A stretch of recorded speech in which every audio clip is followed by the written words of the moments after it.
Fargo City commissioners are now being asked to consider ending a wildlife management program that allows bow hunters to kill deer within city limits. Police Chief Dave Zabolski says a recent study shows that harvest rates are low and the plan is no longer effective and that it's created a public safety threat. He will ask the commission at tonight's meeting to eliminate the program. The hunt started more than 15 years ago in several city parks along the Red River after complaints over the growing number of deer in the city. The police chief says that the hunt is time-consuming for the officers who manage it.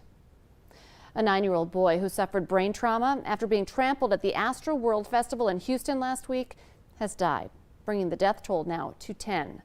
Lawyers for his family say Ezra Blount was in a medically induced coma in an attempt to save his life after he suffered brain, kidney, and liver trauma as a result of what some witnesses described as a crush of music fans at that November 5th event. Ezra was on the shoulders of his father when the crowd started to crush together and his dad then passed out. That caused his son to fall to the ground. A longtime ally of former President Donald Trump is expected to turn himself in today for an arraignment. Steve Bannon was indicted Friday on 2 counts of contempt of Congress. Bannon refused to comply with a House panel subpoena calling for him to testify and hand over documents in its investigation of the January 6th Capitol assault. It is now 6:51 here on this Monday morning. Some folks waking up to a bit more snow coming down, Lisa. Yeah, we're looking at conditions that are off and on for a lot of places. Some places seeing those snow showers ramp up, others where it's dwindling a bit. But one area I'm watching closely is up by Thief River Falls, the New Fulton area, getting ready to cross over Highway 59. A more substantial area of snow there in places like Pennington and Red Lake and northwestern Polk counties, stretching up into Marshall County. So that's dropping east, southeastward. There's another line just south of Grand Forks in Grand Forks County, and then moving down into the Mahnomen, or rather the Norman County areas, and even all the way down to Detroit Lakes, where we have had some off and on areas of snow that's been a little more substantial. And in Fargo, a little break. We did have some light snow overnight, so be ready to have to do some brushing off your windshield here this morning, maybe a little shoveling, hopefully not scraping on your windshield, but you could see some pink here in this little line that's moving eastward toward FM, and that's where we're looking at some potential for some mix going on, maybe a little bit of light freezing drizzle. Warmer air is moving in with this warm front that's pushing through, and so in that transition zone where we have precipitation, we've got to watch out for some of those areas, especially because temperatures are below freezing right now. Here's a look outside. Be careful as you're hitting the road. We've got a school bus going by there, and you're going to want to watch out even at the bus stop, because there are still icy sidewalks, icy roads leading up to the sidewalks as well, in addition to what you're going to encounter as you hit the highway this morning in spots. So again, we're looking at icy conditions and then snow on top of that in areas. Fargo's at 27 degrees. Little light snow still being reported at the airport in Grand Forks. We're at 26. Thief River Falls is a little cooler at 23 degrees, and so is Bemidji at 23. Over in Fergus Falls, 27, and some snow still falling in Devil's Lake at 28 right now, so well below freezing at the moment. And where we do have snow, that's going to bring down your visibility. So in DL, we're looking at 3 miles visibility there where we've had some snow. Cooperstown is at 2.5. There may be some fog mixed in there too. And then back over to Devil's Lake at 3 miles as well. Langdon down to 6. So not just slick, but a little bit lower visibility here as you are going to be driving along. So this morning, not necessarily everybody getting hit by the snow, but there is still some spotty snow out there that we'll be contending with. And even if you're not getting the snow, there are still lots of slick places to watch out for that morning drive.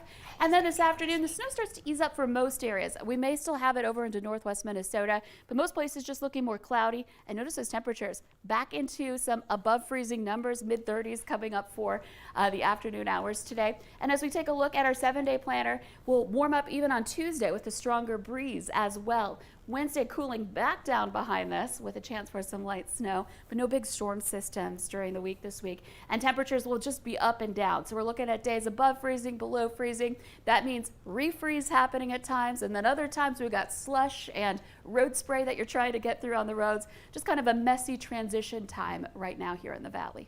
A tricky drive this morning, that's for sure. Yes. Lisa, thank you. As gas prices surge nationwide, some are calling on President Joe Biden to make use of the nation's strategic petroleum reserve. Senate Majority Leader Chuck Schumer says tapping the reserve is the only way to offer immediate relief to drivers in the U.S. White House officials say the president is considering the idea, but they did not indicate when a decision might be coming. Meanwhile, talk about pain at the pump. California just set a new record for high gas prices. AAA says the average price of unleaded in California now about $4.67 a gallon. That is quite a bit more than the national average, which currently sits at $3.41 a gallon. In the San Francisco Bay Area, Gas Buddy says the average cost is $4.84 a gallon. AAA says price hikes are due to a supply crunch caused by heavy rainstorms that are putting a pinch on production. But that should change once Northern California refineries get back up to full capacity. Inflation is causing some prices in the U.S. to soar, and it's impacting small business owners who have to adapt to survive. The rate of inflation has climbed to 6.2% as of the last month. Compare that to February when it was 1.7%. The owner of Matt's Mess, a Fargo craft business, says the increase in prices is catching him off guard. It was a surprise when it went up so fast. I've had to change some of my prices just to be able to survive. Now, his advice to small business owners is that your work is worth it and not to underprice yourself. Treasury Secretary Janet Yellen says inflation will get under control once the pandemic is under control. During an interview on Face the Nation, Yellen said that the pandemic has thrown supply chains and labor markets into chaos. The former Fed chair expects the economy will return to normal when more people are willing to eat out, travel, and shop in stores.